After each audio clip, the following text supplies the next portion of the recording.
iban completamente ocultas bajo dos tipos de prendas diferentes.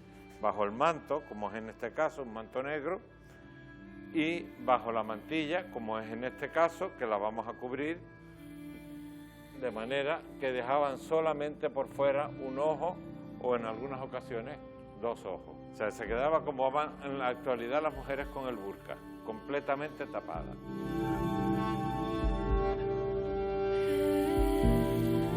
Dulce, hoy vamos a hablar de historia y de antropología a través de la indumentaria tradicional canaria, en concreto de la femenina, y estamos frente al modelo que han utilizado para el cartel de esta exposición, tapadas. ¿Por qué lo han elegido? Porque es la parte más icónica de las tapadas, es el más reconocible a lo largo de toda Europa, porque fue una moda que se usó en toda Europa, y es la tapada de medio ojo, de un solo ojo, o tapadas a la morisca, que se llaman también. Y entonces creíamos que era el emblema como para promocionar lo que es la indumentaria y el contenido de la misma. ¿Cómo definimos a las tapadas? Las tapadas realmente es una moda, como toda la indumentaria tradicional son modas, son etapas de la indumentaria a través de la historia, y hay dos versiones históricas. Unos estudiosos dicen que vienen desde el siglo IV y V con las mujeres semitas, del pueblo semita, y otros dicen que es la más arraigada, la que tiene más seguidores, que fue a partir del siglo XV en Sevilla, cuando empezó la moda a través de la influencia árabe en toda la península, ¿no? y todos los siglos que estuvieron en la península. Entonces, los dos orígenes no chocan, simplemente se complementan porque vienen del mismo origen. Las mujeres árabes vienen de las mujeres semitas también, con lo cual el origen casi es el mismo, ¿no?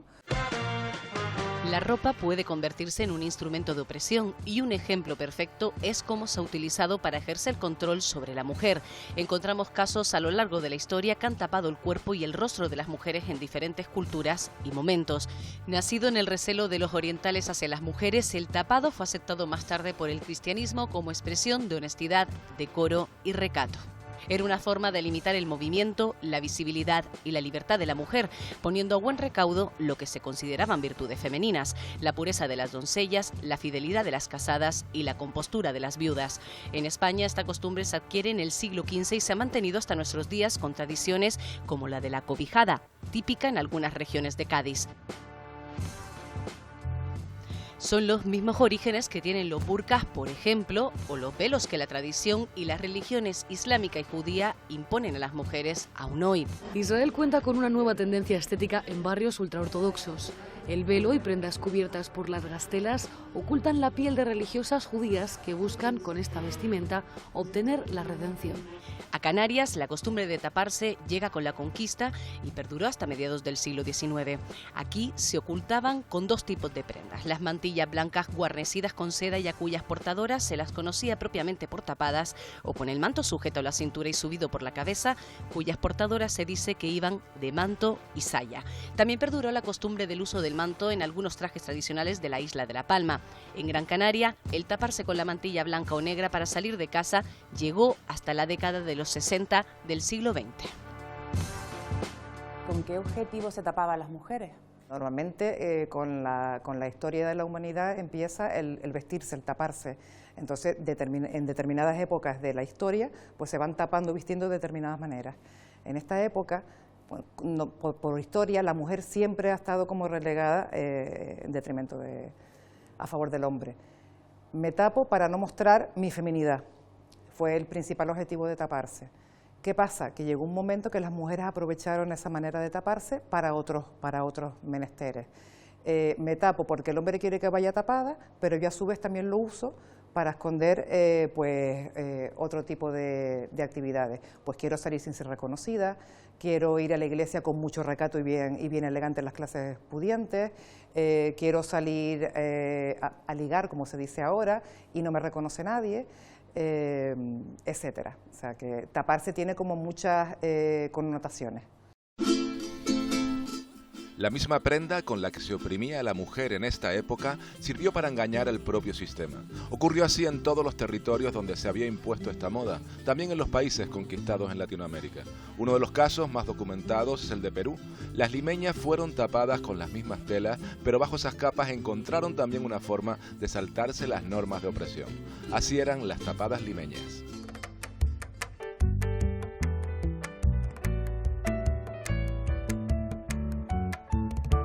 A través de lo que cuentan te adivino, como una niña bonita de pie fino. La figura menudita llena el talle, un despliegue de gracia y de lisura.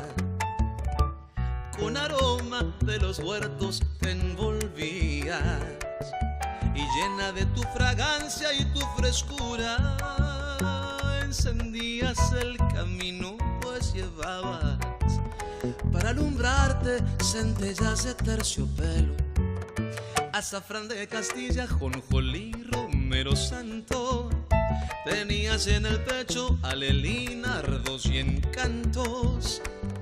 Ya al pasar te decían preguntando ¿qué llevas en el pecho que huele tanto? Rumor de quitasueño y manantial brota en tu risa, mezcla de la azucena y capulina.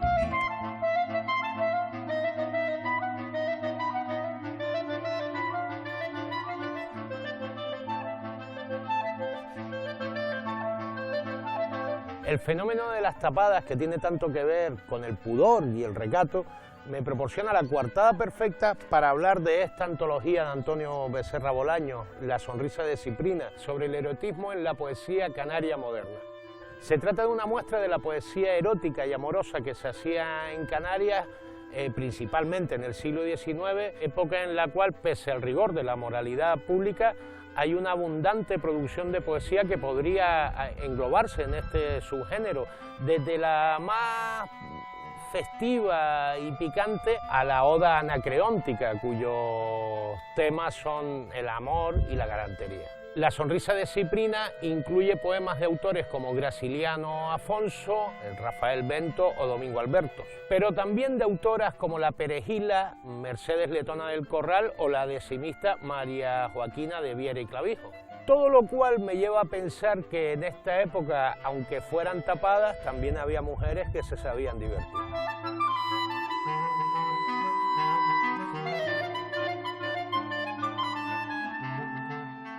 También tiene una función de distinción. Sí, a ver, las modas como todo empiezan por las clases pudientes, en la actualidad incluso, o sea, quien tiene los últimos modelos de las últimas marcas, pues la gente que tiene poder adquisitivo, pues en esta época igual. O sea, quien empiezan las modas son las clases pudientes, la moda de las tapadas, manto y saya y tanto mantillas como mantillos, empezaron por las clases pudientes. Las telas con más poder eran sedas, linos, eran telas nobles, por decirlo de alguna manera. Y cuando el pueblo adoptó esta moda, pues usaba el material que tenían a mano, normalmente de producción propia en las casas.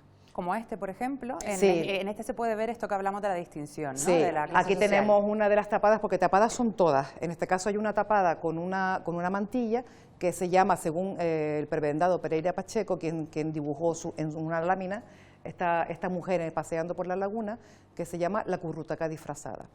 ¿Qué es currutaca? Que es un nombre tan difícil, ¿no?, que parece. Es como si dijéramos ahora una influencer, por decirlo de alguna manera. Es una mujer que intentaba ir siempre a la moda y era como la moderna.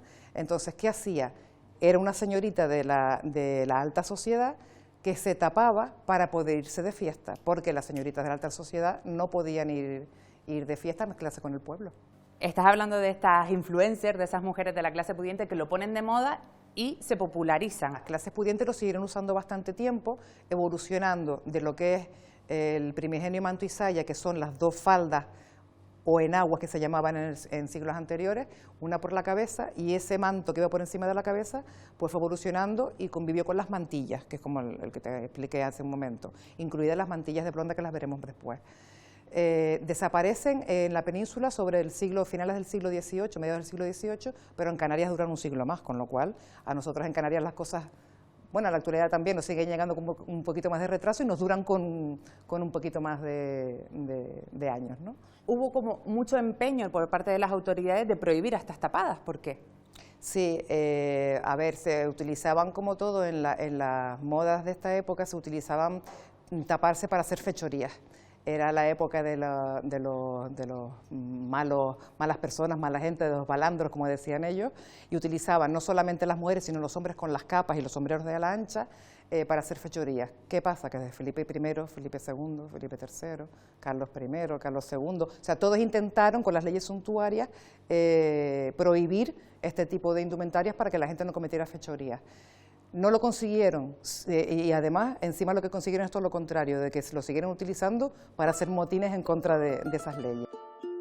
Carlos III, con unas multas muy de alta cuantía y demás, ya logró erradicar las tapadas en casi todo el territorio nacional, menos en Canarias, algunos puntos determinados de la península ibérica y tampoco en Perú, en Lima. Las pragmáticas prohibitorias con respecto a la indumentaria, que ya habían habido otras, como por ejemplo recortar las capas, recortar las alas de los sombreros y demás, porque se amparaban en esa indumentaria para cometer fechorías, lo mismo que las tapadas. Le hacíamos muy poco caso en Canarias. Entraban por Santa Cruz y salían por Garachico y no surgían ningún efecto. Sí tuvo efecto una cosa, que es un cambio en la moda. Los cambios en la moda empezaron, como siempre, por la gente más pudiente.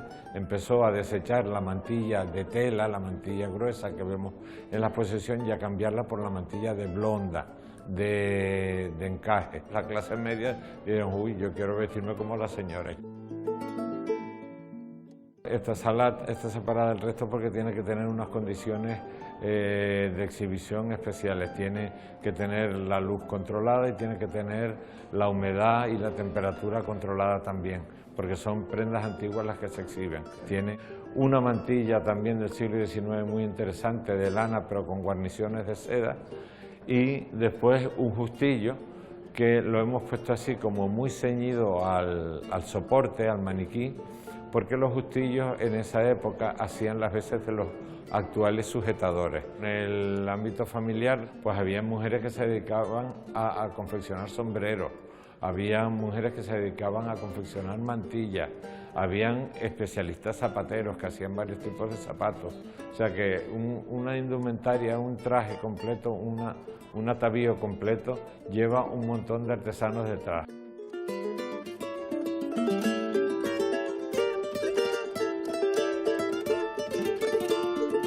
El fenómeno de las tapadas, como hablábamos, no es exclusivo de Canarias. ¿En qué otros lugares de España y del mundo encontramos esta expresión cultural? El fenómeno de las tapadas, como bien dices, es una moda europea que llegó a Canarias con la colonización, por supuesto.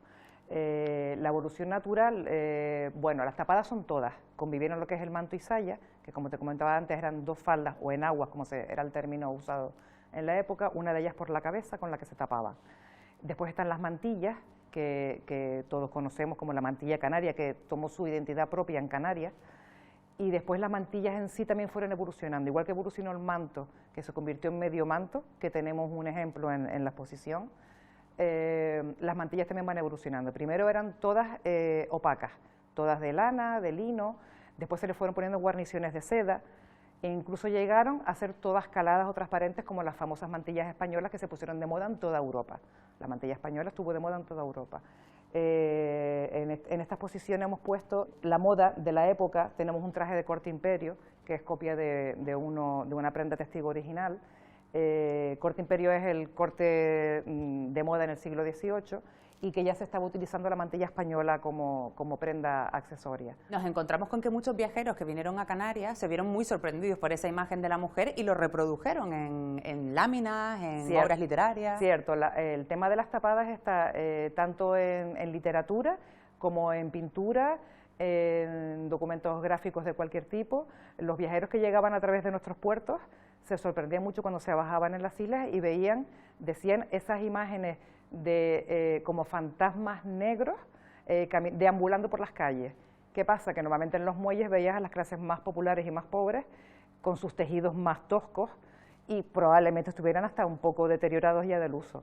Entonces veían a las tapadas, ahí estaban hablando de las tapadas, y cuando no era con ese manto, pues a lo mejor con la misma mantilla que llevaban, pues se tapaban. Máxime cuando venía alguien de fuera, como en este caso los viajeros, que no sabían, eran hombres y encima no eran conocidos, con lo cual me tapo más para que no me vean.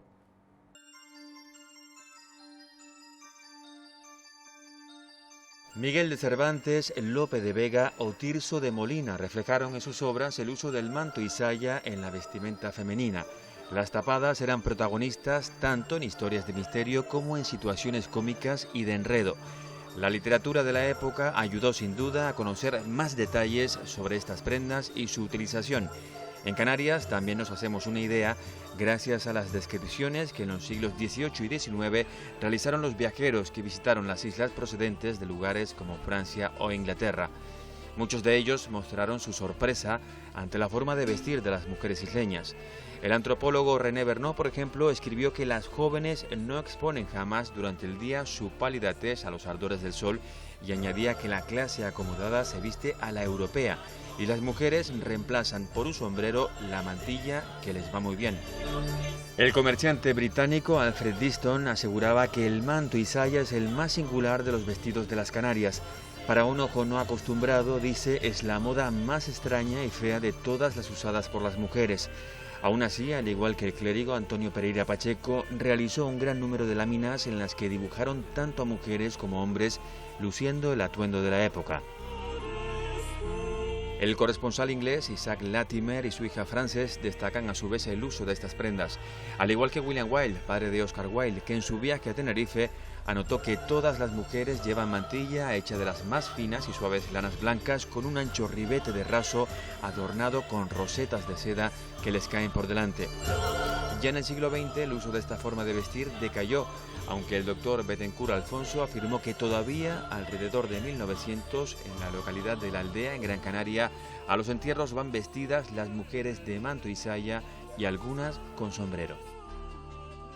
En esta exposición lo que estamos viendo son trajes que realmente eran los que llevaba la gente en la calle, las mujeres en este caso en la calle, no son trajes que luego se han ido transformando, sino eran los que llevaban en la época, ¿no? Sí. ¿Cómo diferenciamos esto? Vamos a aclararlo. Vamos, si quieres, yo siempre, a través del consejo, que después hablaremos de él, del consejo sectorial, siempre empezamos todas las charlas y todos los talleres definiendo términos aclaratorios. Un traje tradicional es el traje que usó la población en un momento determinado de la historia. Y un traje típico es un traje que nunca usó la población, pero sí es identificativo de cada sitio donde se usa. En este caso, estamos hablando de una exposición histórica donde se han representado y reproducido indumentarias que realmente sí usó la población en Canarias. Es el caso de estos que tenemos aquí, que son los de La Palma, que en el caso de las tapadas además tienen sus especificidades, ¿no? Sí, como en todo, cada isla tiene su idiosincrasia y su manera de vestirse y sus modas particulares, sobre todo dependiendo del clima de cada isla, que eso también es interesante. Pero en el caso de La Palma tiene su riqueza particular, primero porque es la isla donde más prendas testigo, que son prendas antiguas, que han pasado de generación en generación, que se conservan, incluso trajes completos, y después su manera de ponérselos. En este caso, La Palma, lo más que lo identifica es la seda o la gasa que embosa, rodea lo que es la cara, que es una maravilla. Es de origen medieval, fíjate lo que estamos hablando, y que en La Palma se ha quedado ahí fosilizado, llegando hasta nuestros días en los trajes típicos que lo siguen poniendo con ese primor que usan las palmeras. En La Palma, además, cuando se pasó un poco la moda, se mantuvo la moda de las tapadas como exhibición. Sí, efectivamente. Una vez que ya acabó lo que es la moda y el uso real de tapadas, La Palma siguió con sus trajes típicos, hablamos, usando el manto y saya. Además es un traje muy representativo de la isla. Te hablamos de manto y saya y todo el mundo dice La Palma. Aunque se usó en todas las islas, ahora mismo tú dices un manto y saya La Palma, un traje de La Palma, ¿no? Como que lo identificas. Y en esta exposición hemos querido hacer un guiño especial en este año tan emblemático para ellos y tan difícil, y hemos querido hacer una pequeña muestra de 4 maneras diferentes de cómo se pone en ellas el manto, lo que es la enagua exterior o la falda exterior que se suben por la cabeza.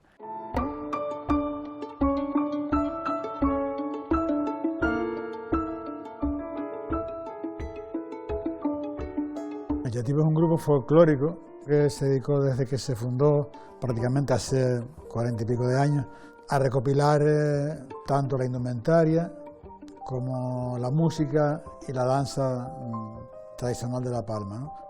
Estamos recopilando cosas con prendas testigos, prendas originales que se conservan y que todos los días aparecen. Una montera, una enagua, un zamarrón bordado, un justillo bordado, los jubones que han aparecido los reproducimos fielmente e intentando mejorar la indumentaria en todos los aspectos, tanto en los tejidos, que los hacemos aquí en el local, como en las formas. Aquí tenemos dos telares muy antiguos, este es, digamos, más moderno, pero también es muy antiguo, muy antiguo, muy antiguo. Al lado hay otro que es más antiguo todavía, que lo estamos restaurando, es una joya. Este telar tiene lana de aquí del país, lana hilada aquí, se nota por la textura que tiene, ¿no? Y hacer una indumentaria totalmente tejida a telar, igual que hace 3 siglos, eso no se consigue en muy pocos sitios a nivel internacional. Ya digo, hay que dar un valor importantísimo, que todavía en La Palma se puede hacer un traje completo, desde las gasas hasta a los pies, y yo creo que estamos pidiendo a gritos un museo para la indumentaria de La Palma, ¿no? Hablando de la actualidad, ¿habría algo hoy que venga derivado de esta moda de las tapadas?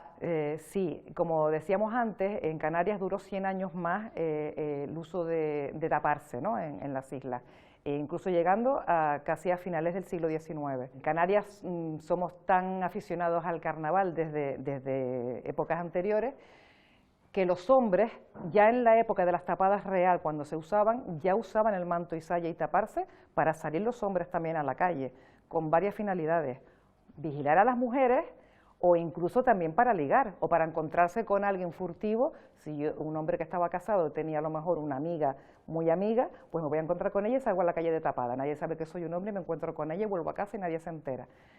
¿Qué pasa? Que en Canarias esa moda la seguimos utilizando, como noveleros que somos, y ha llegado a lo que es el inicio de los carnavales como lo conocemos en la actualidad, de me conoces más carita. ¿Cuántos hombres van vestidos de mujer? ¿Por qué los hombres se visten de mujer? Aparte de que se lo pasan bien, viene de la época de las tapadas.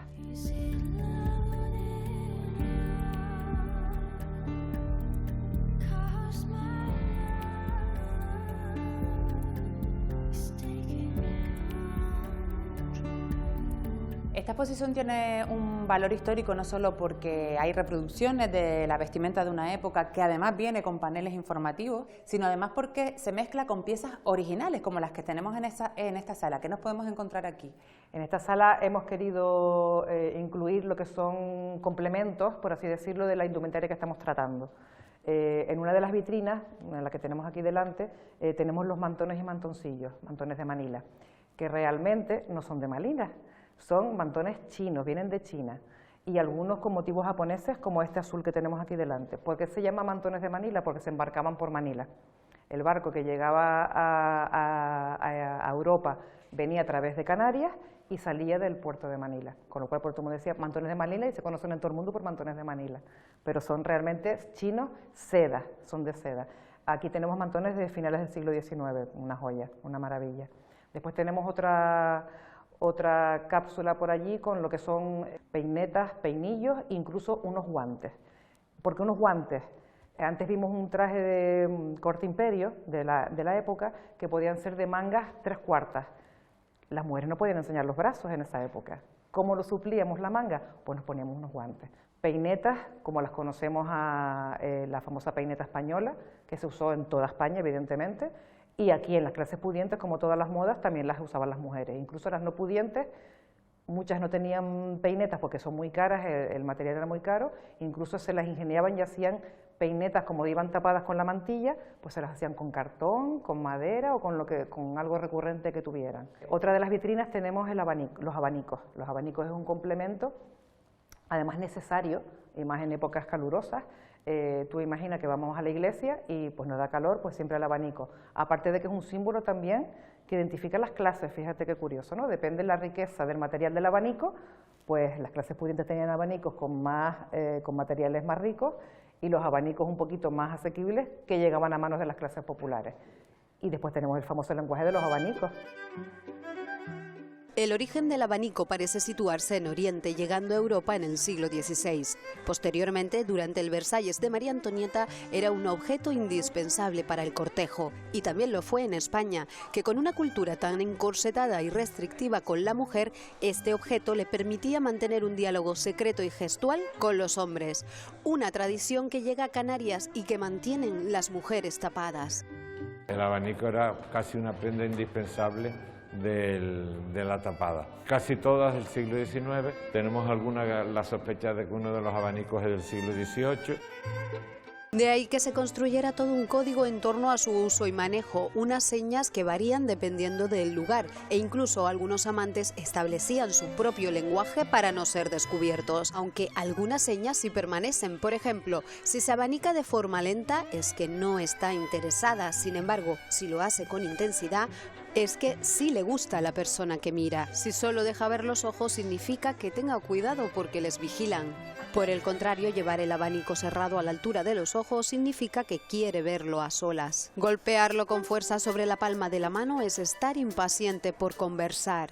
Y abrirlo solo unas cuantas varillas indicaba la hora en la que podían verse. Estos eran algunos de los gestos aceptados en el flirteo entre mujeres y hombres, un lenguaje lleno de símbolos que podría considerarse el precursor de los chats o del WhatsApp en una época en la que la libertad de comunicación para una mujer era imposible.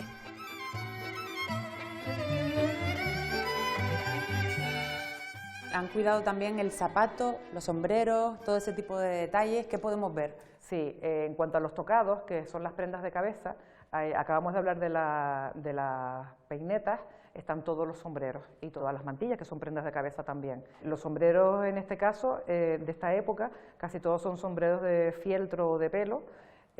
Incluso tenemos dos chisteras originales de finales del siglo XIX expuestas en los trajes de La Palma.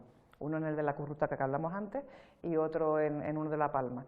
Los zapatos, interesantísimos. En esta época convivieron muchos modelos, desde los con hebilla, sin hebilla, con pala alta, pala sin pala, con tacón, menos tacón, incluso los zapatos con galgas, que son esos zapatos bajos, tipo francesita, que tienen cintas ataderas alrededor de lo que es el tobillo. Esta exposición la organiza el Consejo Sectorial de la Indumentaria Tradicional de Tenerife, del que eres miembro, y junto a Carlos González y a Juan de la Cruz han comisariado esta exposición que promueven como parte de la labor divulgativa que tiene el Consejo. ¿Cuáles son los objetivos? Sí, el principal objetivo del Consejo Sectorial es difundir y asesorar. Y que cualquier duda que tenga cualquier persona de cualquier isla del archipiélago y de cualquier parte del mundo que nos quieran preguntar, que nos han escrito hasta de Sudamérica y de la península, nosotros estamos en lo que podamos para informarlos. La gente no se viste mal porque quiera vestirse mal, muchas veces y casi siempre es porque no saben cómo vestirse bien o porque nadie les ha explicado que la indumentaria es una parte tan importante de la historia como cualquier otra, incluso más, porque la indumentaria habla de la realidad socioeconómica en cada momento del sitio donde se usa. El Consejo Sectorial de Vestimentas Tradicionales de Tenerife, del Cabildo de Tenerife, nace de la necesidad de ir regulando el tema porque se estaba desvirtuando, incluso llegar a convertirse en disfraces, ¿no? Uno de los recursos que tiene el Consejo es una campaña que hicimos con Darío López, El mago conoce y si no lo aprende, que efectivamente te dice y te instruye un poco a cómo debes de vestirte de mago, para ir bien vestido. Ya lo tengo ya. Mira, la gente de antes se vestía con zapato, polaina, calzoncillo, camisa de lino, calzón, fajín, chaleco y en la cabeza sombrero. Espérate tú, porque las muchachas, mira, las muchachas iban con un montón de ropa. Iban con zapatos, medias, pololo, camisa, en la cabeza un pañuelo. Encima de eso, en agua, refajo, falda, el delantal y en la cabeza también el sombrero. Mire, preciosos los dos, de campesinos. Podían ir así, o así. ¡Oh, mira! Chiquita elegancia, ¿eh? ¿Vos? ¡Qué calidad, eh! Ahora sí que estamos bien vestidos, ¿eh? Vestidos, no disfrazados, que esto no es carnaval, ¿eh? El Consejo realiza diversas actividades y cuenta en su página web con recursos gratuitos para toda la sociedad. Una carpeta de patrones con todos los patrones de las piezas tradicionales de lo que es la vestimenta, tanto de hombre como de mujer. Tenemos unos recortables para niños, para infantil y primaria, tenemos unas coloreables también de todo eso de la vestimenta, ¿no? Para que los niños un poco vayan viendo, a la vez que vas coloreando vas aprendiendo los colores de la vestimenta, ¿no? Porque la vestimenta tiene unos colores característicos, pero eran los colores de los tintes, no por capricho, sino eran colores de los tintes de la época, ¿no? Vamos a empezar desde pequeños, ¿no? Desde los colegios sobre todo, y no solo limitarlo al Día de Canarias. Te vistes es lo que pasa siempre, nos acordamos de Canarias solo en el mes de mayo, pero el resto del año, ¿qué hacemos? La cultura tienes que conocerla para poderla defender, para poderla conocer, y en el tema de la vestimenta es igual. O sea, yo también, la gente a veces se compra las cosas por desconocimiento, no porque no quiera, sino por desconocimiento. Y en las tiendas se venden cosas también por desconocimiento, porque el mismo patrón que tiene esa vestimenta que venden en tiendas que no tienen nada que ver con lo tradicional, lo pudieran hacer a lo mejor con cortes tradicionales. O era antes, que tampoco es cuestión de que te gastes mucho dinero en una vestimenta, pero si no lo conoces, se pierde.